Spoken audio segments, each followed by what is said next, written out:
जो फ्री दे रहा है वो हमें भिखमंगा बना रहा है, वो फ्री दे रहा है, वो जनता का पैसा, टैक्स का पैसा दे रहा है। और जहां महंगाई बढ़े उस पर अंकुश लगाने का हम जनप्रतिनिधि बनाते हैं, वो सेवक बनता है कि हमारी सेवा करे, हमारी व्यवस्था को ठीक करे, और वो फ्री दे करके सिर्फ वोट बैंक और गद्दी पाना चाहता है लोग। तो ये फ्री क्या समझ जो बातें करते हैं वो हमें लूट रहे हैं, हमें भिखमंगा बना रहे हैं।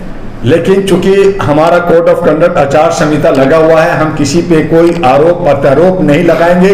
लेकिन जिस तरह से सरकार जो सत्ता में है, और खास करके मोदी जी जो देश के प्रधानमंत्री अपने आप को कहते हैं, जो समानता और संविधान की बात करते हैं, जो मानवाधिकार की बात करते हैं, जो इक्वलिटी की बात करते हैं, और वहां पे चुनाव के वक्त में अगर किसी पे आरोप प्रत्यारोप लगता है, जेल भेजा जाता है, जेल से निकाला जा रहा है, बहुत सारे इशू जो मेन मुद्दा है, चाहे वो इलेक्ट्रो बॉन्ड का मुद्दा हो, चाहे प्रधानमंत्री का निधि आयोग का मामला हो, चाहे आदानी का मामला हो, चाहे किसान का मामला हो, चाहे जवान का मामला हो, चाहे EPS 95 का मामला हो, चाहे सहारा के जो लोग डूबे हुए पैसे उनकी मामला हो, इन तमाम लोगों को इन बातों को दबा दिया गया और खत्म कर दिया गया, और लोगों को सिर्फ बदले और नफरत की राजनीति चल रहा है। ये ठीक नहीं है। लेकिन मैं ये भी कहना चाहूंगा एक मानवाधिकार के हैसियत से कि जो भ्रष्टाचार किया है उनको सजा जरूर मिलनी चाहिए, चाहे आज मिले, चाहे कल मिले, चाहे सत्ता में रहे, चाहे विपक्ष में रहे। भ्रष्टाचार है, और भ्रष्टाचार को अगर खत्म करने के लिए कोई अगर मूवमेंट चलाता है तो मैं उसका सहयोगी हूं, मैं उसे साथ दूंगा। लेकिन उसकी नीयत साफ होनी चाहिए, गलत नीयत से बदनाम करने की नीयत से गलत नहीं होना चाहिए। 3 बार चुने हुए मुख्यमंत्री दिल्ली के, उनको बिना सबूत का, बिना कुछ बताए आप जो है उनको अरेस्ट करते हैं। फिर उसी मामले में संजय सिंह को आप चुप रहते हैं कि इनको जमानत मिल जाना चाहिए। क्यों नहीं?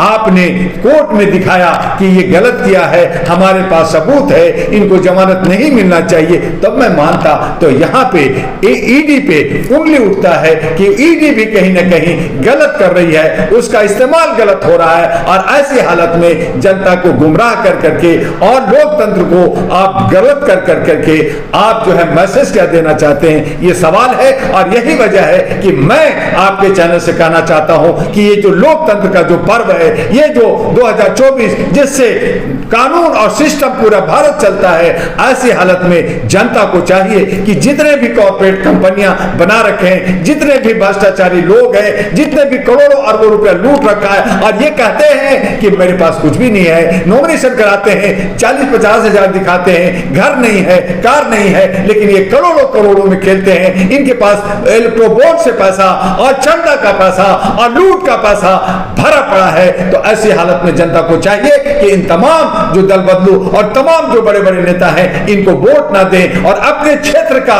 चाहे एक नौजवान हो, युवती हो, जो पढ़ी लिखी हो, और अगर वो नॉमिनेशन कराया है और नहीं कराया है तो उनका नॉमिनेशन जबरदस्ती कराइए, और सब मिल करके चाहे 1 रुपया ना खर्च करे, लेकिन ऐसे लोगों को जनप्रतिनिधि बनाए ताकि हमारा लोकतंत्र बचे। और ये तमाम लोगों को बाहर करने की जरूरत है, तभी हम जो है ये भ्रष्टाचार से बचेंगे। और ये जो करोड़ों अरबों रुपया लूट रहे हैं, उनको जो है उन पर शिकंजा लड़े। हमने डॉक्टर दुआ ने न जाने कितनी बार कहा कि अगर इन भ्रष्टाचारियों को भी खत्म करना है और अगर आपको इसी को पालना है तो आप स्विट्जरलैंड की तर्ज पे, स्विस बैंक की तर्ज पे एक हिंदुस्तान, एक भारत के अंदर एक बैंक बना दें, और वो पैसा जो जमा होगा वो हमारा विकास में खर्च हो सकता है। तो आदरणीय माननीय मोदी जी से भी मेरा अनुरोध होगा कि आप जल्द से जल्द यहाँ एक स्विस बैंक बनाए, और जो इलेक्शन कमीशन है उस पर सरकार की प्रभाव नहीं होना चाहिए, और जो ये प्रचार प्रसार सरकारी तंत्र करती है उसको नहीं करना चाहिए। वो सारा प्रचार प्रसार इलेक्शन कमीशन को करना चाहिए, और जब इलेक्शन कमीशन करेगी और जब सारा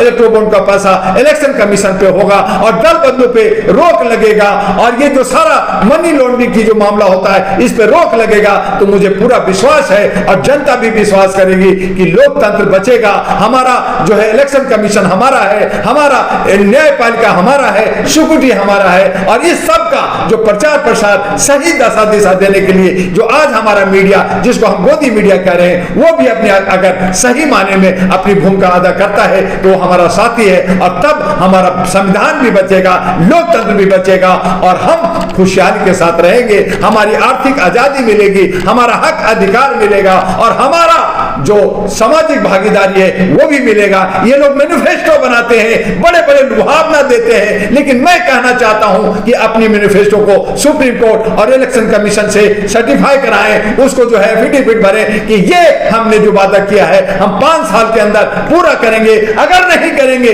तो मेरी अचल संपत्ति जब्त हो जाएगी, हमारा पार्टी निरस्त हो जाएगी, हमारे सारे नेता जो है जेल में जाएंगे। ऐसा लिख के दे तो मैं मानूंगा कि ये सही माने में मैनिफेस्टो बनाया है और सही माने में इन्होंने वादा किया है, हम उनके साथ होंगे, जनता उनके साथ होगी। लेकिन ये लॉलीपॉप देते हैं, जुमलाबाजी करते हैं, और ये मैनिफेस्टो के नाम पे जनता को गुमराह करते हैं। ऐसे तमाम पार्टियों को जो एफिडेविट ना भरे, जो वादा जो है सिर्फ बातों में करे, उनको, आपको और हम सबको हरा देना चाहिए, और अच्छे सच्चे को जनप्रतिनिधि बनाएंगे, तभी हमारा लोकतंत्र बचेगा।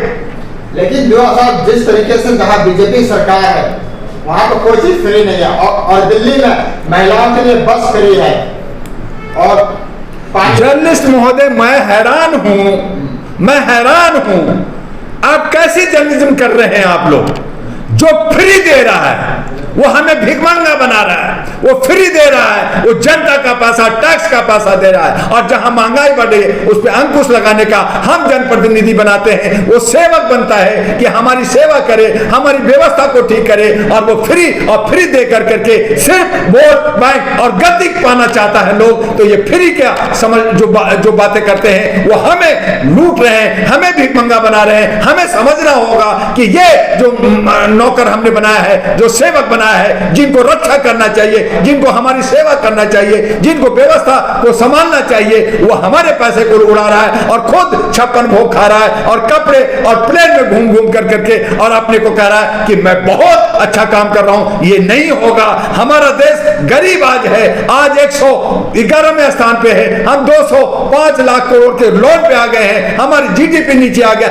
आप बताइए हम किस तरह से अपने आप को कहें कि हम भारतवासी हैं? किस तरह से कहें? हमें गौमूत्र पिला रहे, हमें आपने गोबर खिला रहे, और आप घी खा रहे हो, आप दूध पी रहे हो, आप मलाई खा रहे हो, तो हमारा नौकर, इस तरह की बातें नहीं चलेगी। लोकतंत्र के अंदर जनता का हक और अधिकार को देना होगा, और उसके लिए आयरन नेशनल पार्टी पैदा लिया कि उसके हक अधिकार और उसकी आर्थिक आजादी और उसकी जो है सामाजिक भागीदारी देगी। और ये सब हम लोग जो है शपथ पत्र सुप्रीम कोर्ट से भरने जा रहे हैं। आप भी भरिए, तब मैं मानूंगा कि आप पार्टी हो। और अगर ऐसा नहीं करते तो जितने भी हिंदुस्तान के अंदर, चाहे बीजेपी, कांग्रेस वगैरह वगैरह जितनी भी पार्टियां हैं, ये सब लुटेरे हैं, सब डाकू हैं, और ये देश को गुमराह कर रहे हैं। ऐसे लोगों को हमें बायकॉट करना चाहिए। ये सब के सब हमारे लोकतंत्र का दुश्मन है और हमारा संविधान का दुश्मन है। ये लुटेरे लोग हैं। इन लुटेरों से बचने के लिए अब नौजवानों को, जो 65 करोड़ नौजवान हैं, उनमें से अच्छे और सच्चे को आगे आना पड़ेगा, और उसके लिए आयरन नेशनल पार्टी